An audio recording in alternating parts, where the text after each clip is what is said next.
Education opportunities, as we know, are highly wrongly distributed between the poor and the rich in the country. To see the extent of negligence and decay of public schools, one has to visit a rural community to fully understand the gap in the classes. Desirous to reach out to those who are educationally disadvantaged across the country, Community Outreach for Educational Change, Coec, is committed to making huge sacrifice by going to marginalized rural communities to empower children with quality basic education for better living conditions.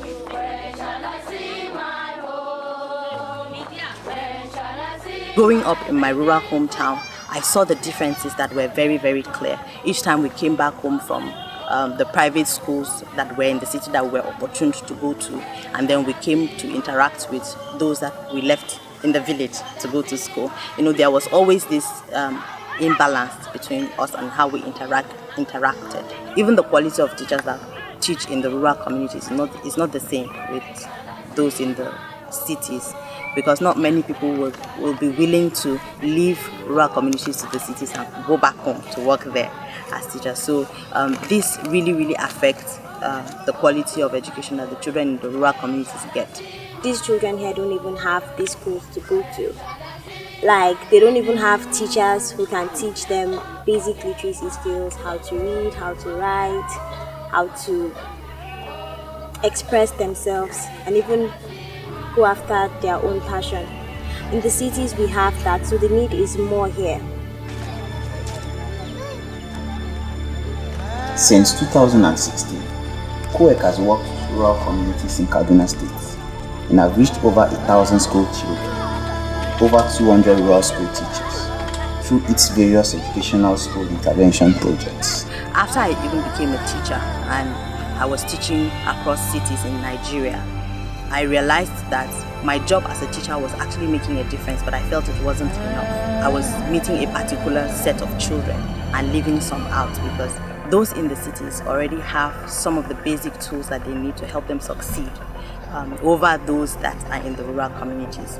So I decided to leave the comforts of the city and resign my job and go back home to see what I could do in the rural community that I was born. Now in partnership with Equatoriological Training Institute, Pisabu, Kebbi State, Northwest Nigeria, 184 school children in Ekwa Oakland schools are beneficiaries of this project. The community we are currently working with is a school community that houses students from about 46 communities. They give us the place that we are sleeping. So then after sleeping, we are cooked by ourselves. Now we are changed. If I look the other town, we are coming to school. We don't know how to bathing. We don't know how to worship the clock well. So they teach us like that. And then now we are know how to worship the clock. And then now we are know how to clean our room becoming well. This partnership has achieved great success in a short period of time in transforming and bringing quality education to students despite numerous challenges such as language, social and religious differences. It wasn't so easy, When you talk to a child, who's just looking at you. Some of them don't even understand Hausa. That you say, okay, this is something you just use to communicate with them. They'll just be looking at you. And then coming to their environment, when we came to school, classes were just in terrible shape. We had students sitting down on the floor. Then we got mats for them. And then from there, we were able to move to chairs. And then they now have tables that they write on, even though they don't have worksheets because they can't afford them. We have also seen girls that run away from forced marriages, because these things still happen here. This term we have had to take in a girl. She is 18 at the moment. Her wedding had already been arranged, and when it was almost time for her to be taken to the man's house, she ran away from home and she came to the school for refuge. And so the school community that we're in partnership with had to come in, and then we discussed with the girl and her desire to be in school, and we had to raise some money to go and repay her bride price on her and renegotiate so that she would be in school.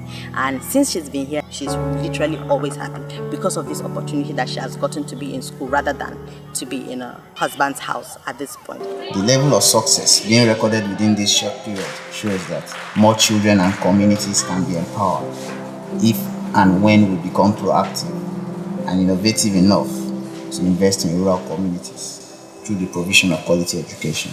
I really thank God for the changes that I have seen in my children, starting from January this year, 2019. I have 2 children in primary school. The one in grade 1, before he cannot recognize alphabets, but now he can recognize, and also he can even write my name and his name and also the mother's name. Feeling happy because my son, she don't know anything about reading and something. But I thank God now, my son, she know what is to call say sound SS. She will say what? If you call say snake, you use apple. I say and feel happy. Many feel happy. Last time she don't understand her English. This time he picking English, then we write English. I see different this time. My name is Gloria Jonathan. I am a step-by-step. At a time when Nigerians are clamoring for an increase to the annual budgetary allocation in the education sector in order to enforce the cause of the compulsory and free basic education, formal education is still very foreign to many rural communities. And these children had never seen the four walls of a classroom in their home communities till they came to the school at Pisabu. They don't know how to hold their pencils. They don't even know how to write. They don't know the letters of the alphabet. They don't know anything. And these children that we're talking about, they're not like really kids. We have teenagers, 15, 16, 17, 18 amongst them. And also about character, yes, the children now are trying to keep themselves clean, wash their clothes, and sometimes my son will say, "Daddy, bath me," because they say that if we didn't bath, we should not come to school. The 2019 budgetary provision for education is still below the 15 to 20% minimum recommended for developing countries by the United Nations Educational, Scientific and Cultural Organization, UNESCO. This has been the trend in years, and Nigeria's education sector is in steady decline due to financial and policy support. In recent times, Nigeria has been plagued by activities of insurgents, kidnapping, and other social vices, occasioned basically by poverty and lack of education.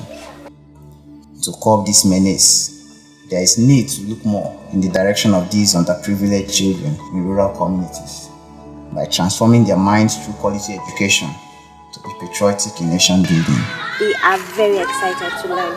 The time we have in school is not even enough for them. They come to my house knocking, come and open the class for us, want to learn this, want to learn that. So that has been really inspiring. It makes you want to do more. They're always eager to learn. So I think it's really fulfilling when you meet people like that who are thought of as undeserving, and it looks like they don't even want this. But when you actually expose them to it, I mean, there's no limit to how much a child can go. These children, if not encouraged, remain vulnerable, and in the future will not be able to compete in the global market because they lack the needed skills to succeed in the 21st century. I believe that a child's location should not determine the quality of education he or she gets. Basic literacy skills is like the major foundation you need to lay for a child to learn and succeed eventually. No child should be left behind. No child should be denied access to quality education on account of social class, ethnicity, religion, and location. We can reach all the children, one community at a time.